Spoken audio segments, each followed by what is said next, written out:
আসসালামু আলাইকুম। কেমন আছেন বন্ধুরা? আল্লাহর রহমতে আলহামদুলিল্লাহ আমি অনেক ভালো আছি।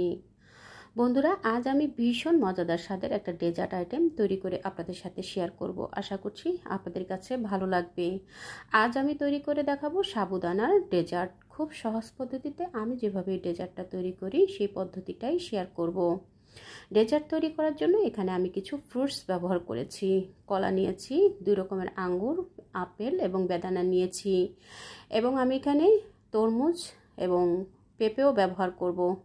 আশা করছি সঙ্গেই থাকবেন। পুরো রেসিপিটা দেখে সুন্দর সুন্দর কমেন্টস করে উৎসাহিত করবেন। সাবুদানার ডেজার্ট তৈরি করার জন্য যে ফ্রুটসগুলো আমি নিয়েছি সেগুলো আমি এখন ভালোভাবে আগে ধুয়ে নিয়েছি। ধুয়ে নিয়ে এখন আমি কালো আঙুরগুলোকে এভাবে করে 2 টুকরো করে কেটে নিচ্ছি। একইভাবে আমি সবুজ আঙুরটাকেও কেটে নেব, এবং ফ্রুটসগুলো আপনারা আপনাদের প্রয়োজন অনুযায়ী বাড়িয়ে কমিয়ে নিতে পারেন। আমি আমার প্রয়োজন অনুযায়ী ফ্রুটসগুলো নিয়েছি। 250 গ্রাম কালো আঙুর এবং 250 গ্রাম সবুজ আঙুর নিয়েছি, 2টা আপেল নিয়েছি এবং কলা নিয়েছি, আর নিয়েছি ডালিম। বন্ধুরা, ফ্রুটসগুলো আপনারা আপনাদের পছন্দ অনুযায়ী নিতে পারেন, এবং যে যেরকম পছন্দ করেন সেই অনুযায়ী সাইজ করে ফ্রুটসগুলো কেটে নিতে পারেন। এই ফ্রুটসগুলোই যে দিতে হবে তেমন কোনো কথা নেই। আপনারা আপনাদের পছন্দ অনুযায়ী বা আপনাদের হাতের কাছে যেসব ফ্রুটস থাকবে সেসব দিয়েও কিন্তু আপনারা এই ডেজার্টটা তৈরি করে নিতে পারবেন। এখন আমি কলাগুলোকে এভাবে করে গোল গোল স্লাইস করে কেটে নিয়েছি এবং একটু লেবু পানিতে ধুয়ে নিচ্ছি। কলা কিছুক্ষণ আগে কেটে রাখলে কিন্তু কলা কালো হয়ে যায়, যার কারণে আমি একটু কলাগুলোকে আগে একটু লেবু পানিতে কেটে লেবু পানিতে একটু ধুয়ে নিয়েছি। এতে করে কলাগুলো অনেক সময় পর্যন্ত ভালো থাকবে, কালো হয়ে যাবে না। তো বন্ধুরা, এখন আমি আপেলটা কেটে নেব। আপেলটা কাটার জন্য আমি একটা বাটিতে আগে থেকে পানি নিয়েছি এবং সেই পানিতে কিছুটা লেবুর রস দিয়েছি।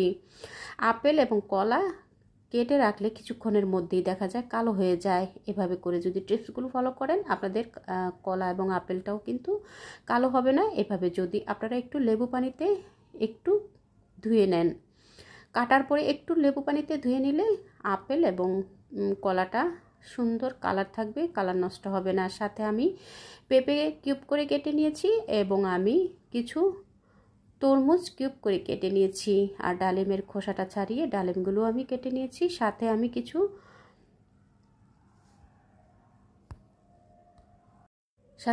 খেজুরও কেটে নিয়েছি। এখন আমি যেহেতু সাবুদানার ডেজার্ট তৈরি করব, তো আমি 250 গ্রাম সাবুদানা নিয়েছি। সাবুদানাটাকে খুব ভালোভাবে ধুয়ে নিয়েছি। ধুয়ে নিয়ে ফুটন্ত গরম পানিতে দিয়ে আমি সেদ্ধ করে নেব। সাবুদানাটাকে কিছুক্ষণ ফুটন্ত পানিতে নেড়ে চেড়ে জাল করে যখন স্বচ্ছ হয়ে আসবে, সেদ্ধ হয়ে আসবে, সেই সময় পর্যন্ত সেদ্ধ করে নিয়ে এরপর আমি একটা স্ট্রেনারে ছেঁকে তুলে নেব। দেখুন বন্ধুরা, সাবুদানাটা কিন্তু স্বচ্ছ হয়ে গেছে, তার মানে সেদ্ধ হয়ে গেছে। এখন আমি একটা স্ট্রেনারে ছেঁকে একটু ঠান্ডা পানি দিয়ে ধুয়ে নেব। এতে করে সাবুদানাটা দলা পেকে থাকবে না। আমি এখানে 1 লিটার দুধ আগের থেকে জাল করে একটু ঘন করে 3-4 ঘন্টা আগে আমি জাল করে নিয়ে এরপরে ডিপ ফ্রিজে রেখে দিয়েছিলাম। দুধটা একেবারে ঠান্ডা করে নিয়েছি। এখন আমি সাবুদানাটা দিয়ে দিলাম, দিয়ে ভালোভাবে মিশিয়ে নিচ্ছি। বন্ধুরা, উপকরণগুলো আপনারা আপনাদের প্রয়োজন অনুযায়ী বাড়িয়ে কমিয়ে নিয়ে নেবেন। যে যেরকম মিষ্টি খেতে পছন্দ করেন সেই অনুযায়ী চিনিটা অ্যাড করে দেবেন। আমি এখানে 1 কাপ পরিমাণ চিনি দিয়েছি। যেহেতু ফ্রুটসগুলো এমনিতেই মিষ্টি, যার কারণে আমি আমার টেস্ট বুঝে চিনিটা অ্যাড করেছি। আমি এখানে 1 কাপের মতো চিনি দিয়েছি। এখন আমি কেটে রাখা ফ্রুটসগুলো এখানে দিয়ে দেব। কিছু কিছু ফ্রুটস রেখে দেব আমি ডেকোরেশন করার জন্য, এবং গ্লাসে কিছু সাজিয়ে দেব, যার কারণে আমি কিছু কিছু ফ্রুটস এখানে ব্যবহার করছি আর কিছুটা আমি পরবর্তীতে ব্যবহার করব। তো সব ফ্রুটস থেকে আমি এখানে কিছু কিছু দিয়ে খুব ভালো করে নেড়ে চেড়ে মিশিয়ে নেব। বন্ধুরা, আপনারা আপনাদের হাতের কাছে যেসব ফ্রুটস থাকবে তাই দিয়ে কিন্তু এই ডেজার্টটা তৈরি করে নিতে পারবেন।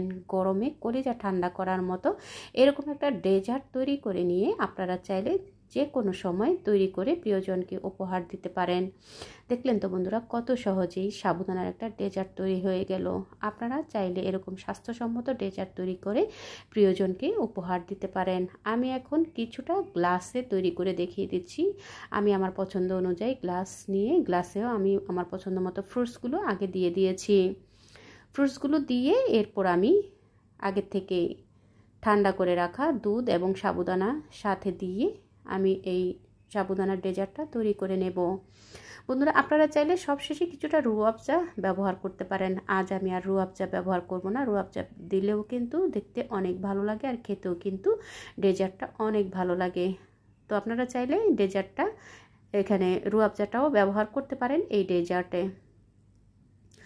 এখন আমি সাবুদানা এবং দুধ মিশানো সেই দুধটা দিয়ে দিলাম গ্লাসে গ্লাসে। আগে আমি ফ্রুটসগুলো দিয়েছি, দিয়ে এভাবে করে গ্লাসে সাজিয়ে নিয়েছি। দেখলেন তো বন্ধুরা, কত সহজেই কিন্তু একটা মজাদার আইটেম তৈরি হয়ে গেল। আপনারা চাইলে এভাবে তৈরি করে প্রিয়জনকে উপহার দিতে পারেন। কেমন লাগলো আমার এই ডেজার্ট আইটেমটা? আশা করছি সকলের কাছে খুব ভালো লেগেছে। ভালো লেগে থাকলে প্লিজ বন্ধুরা আপনারা আপনাদের টাইমলাইনে শেয়ার করে দিয়ে ফ্যামিলি ফ্রেন্ডসকে দেখার সুযোগ করে দেবেন। রেসিপিটা ভালো লাগলে ট্রাই করবেন। আল্লাহ হাফেজ।